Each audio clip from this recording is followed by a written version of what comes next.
All right, let's continue with our discussion on the appointment of Khalib Kasim as Eskom's interim CEO. He takes over the power utility following Andre de Ruyter's abrupt departure from the entity. De Ruyter made headlines recently after claiming he was poisoned, and also about allegations of corruption at Eskom. Let's now bring in Times Live editor Makhudu Sefara. Mr. Sefara, thank you for joining us this afternoon. Why do you believe Andre de Ruyter is not a hero and shouldn't be treated as one when other people are convinced he's actually a whistleblower? Yeah, but thank you for having me. I suppose the question is, what has he exposed? So we are not talking about a junior officer at Eskom. This is the CEO, the group CEO of Eskom.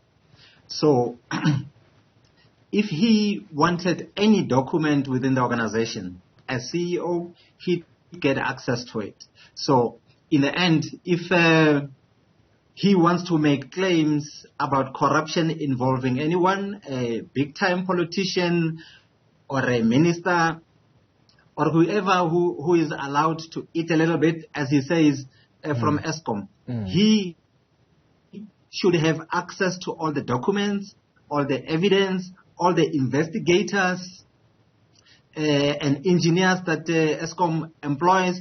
And so because of his station in life and his station at Eskom, the expectation rightly ought to be that we shouldn't have to connect the dots or to be made to guess who he's talking about. So, I mean, the thing that bothers me the most out of everything that has happened following that interview is that, he says now that he has resigned that he made the claims about corruption known to a minister. And the minister said, in situations like this, we must be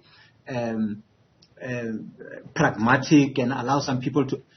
Where a minister makes a claim like that, the expectation has to be that he must speak immediately. So why hold back? Why do you want to speak after you've resigned? And even then, you're making us guess. We must now connect the dots and assume who he's talking about. Is he talking about Pravin? Is he talking about Beki Tele? Who did he report the corruption to? Yeah. Who said to him, it's okay to eat? No, I think it's totally unacceptable. Somebody in that position should have the courage to speak out when things go wrong. They shouldn't wait for the board chairperson to say, let's have a conversation with you about your KPI, and then he resigns. And after he's resigned, he then says, the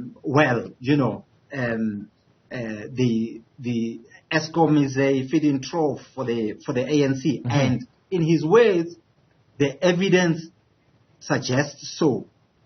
So the question is, if there's he should place that evidence on the table. Yeah. We shouldn't have to guess. Yeah. He may argue that even if I had come out to expose, the senior politician who is involved in corruption, or this minister that I confided in, that wouldn't have changed much. They would have still protected each other, except if he would have made the revelation public. People like you, the media, and even law enforcement agencies were going to put the pressure and follow through on the allegations. That's fine, and I can accept that. So let me give you a different example to deal with this case, right? So take the Pala scandal involving the president, for example. Arthur Fraser takes whatever little evidence there is about this. He puts together the names of the people involved. He writes his own affidavit. He goes to a police station and he says, I may not have the resources and the capability right now to investigate this thing. You are duty bound to do investigations. Now, this is what I know. This is the evidence I have to support this. Now, go and investigate. the expectation I had for somebody like that who says a big-time politician is going to be protected. ANC people protect each other, etc., etc. I would expect him to provide the name and say, this is the politician who's eating from Eskom. This is how he's eating from Eskom. This is how much from the documents that we're getting at Eskom. This is how much they are eating from Eskom. These are the people they are eating with from Eskom. This is the network. And then put that as a document. Write his own sworn statement. Go to a police station. Let us deal with what he says in a sworn statement at a police station. Let us look at the attachments that he puts to that sworn statement and say, having done our little investigation and we understand that this may not be complete. However, we are submitting this to the police to do a fuller investigation about how the ANC and its senior people, are eating from Eskom. And please don't misunderstand. The view I hold is that it is very possible, most probably likely, that ANC people are involved in corruption at Eskom. It's very possible that this senior big politician person exists. It's also very possible that Ruyter himself was almost poisoned by the people who are eating at Eskom.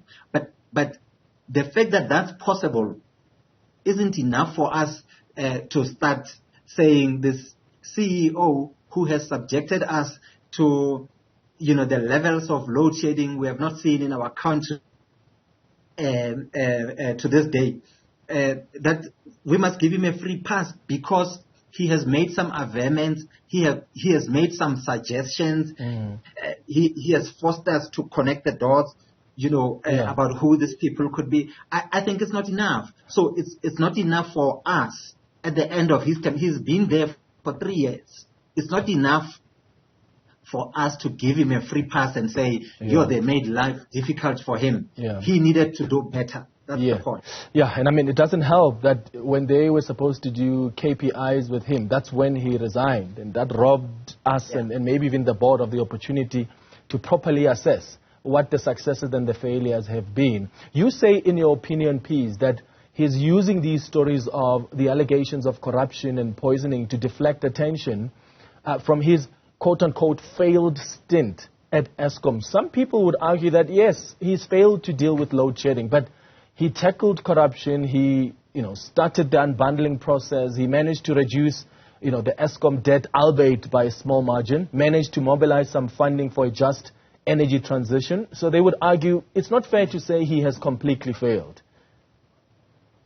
Yeah, I suppose we can argue about the details, and that's fine. The point isn't that he failed to do even the basic things. At least we know he arrived at the office, and that's why they tried to poison him. It means he was going to work, so he was achieving something at the end of the day. But the big question for our country, and this is the thing that shouldn't be aside to the discussions that we're having, it is that when he took over Eskom, we were at stage 2, and even then it was intermittent.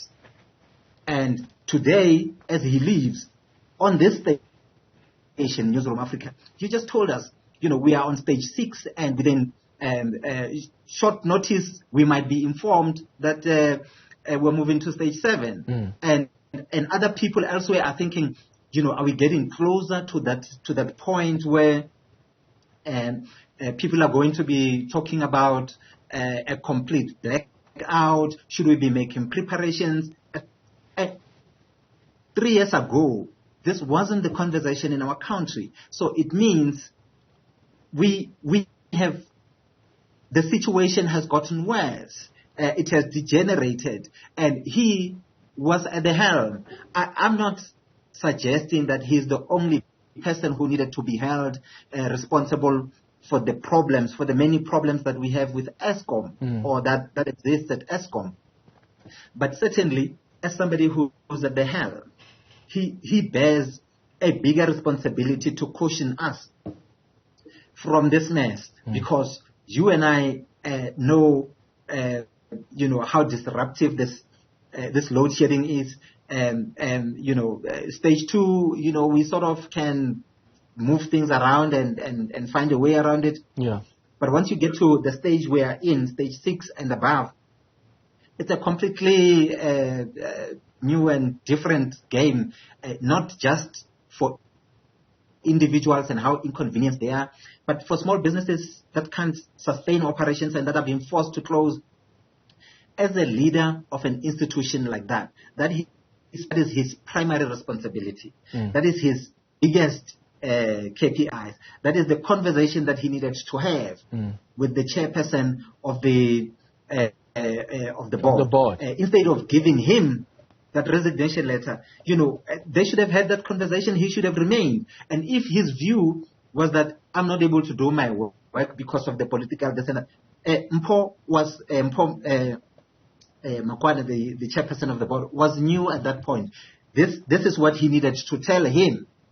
And if Mpo then doesn't do anything to change the situation, and this forces the Ruyter to resign much later, he could then say to South Africans, the chairperson of the board can attest to the fact that when I was appointed, one of the first things I put on his table was the interference and this, that, and the other that I asked him to help with. Now, he doesn't do that. He says, oh, you want to talk KPIs? Here, let me push the resignation letter to you.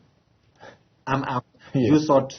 You see to finish. And then, in the end, 1 month to his departure, he says to South Africans, yeah, well, my view is that he knows that the script is about to be written about the last 3 years and what he has managed to achieve or failed to achieve in that period.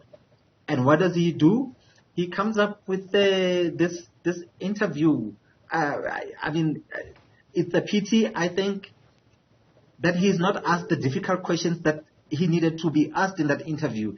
But that's fine, But he too had the responsibility to say, this is the big politician guy who made it difficult. And I argue in a column that I wrote for Times Live this morning that, if you don't give us a name and you then say to us, my life is at risk, I might be attacked.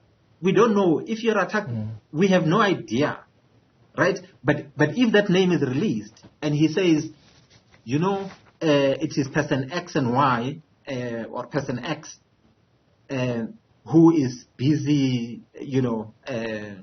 running down this institution that's supposed to supply power to our country, and he gets killed, the thing becomes clear to investigators, and you can narrow your search. But right now we don't even have that name. He doesn't want to give us that name, but he wants us to believe that his life is at risk from some person that we must assume exists somewhere. Yeah.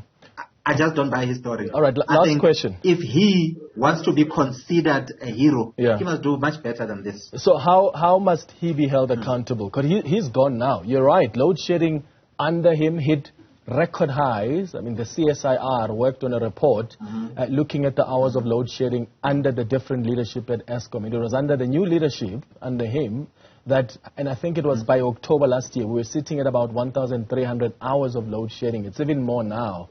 And he said, that's because he was doing maintenance, that was lacking for many years. But that's not the only reason why we experience load shedding. So how do you hold him then accountable? Because there's a lot of conversation now about the allegation that he's made, which is right? We need to look at what he said about the senior leaders of the ANC, even though he's not providing evidence and the names.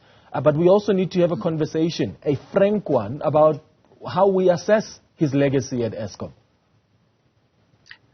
Yeah, I think there's a number of organizations, including the ANC, that have said that they are going to challenge him and try to force him to reveal the names and to bring or to come up with the evidence or whatever evidence he has for him to put it on the table.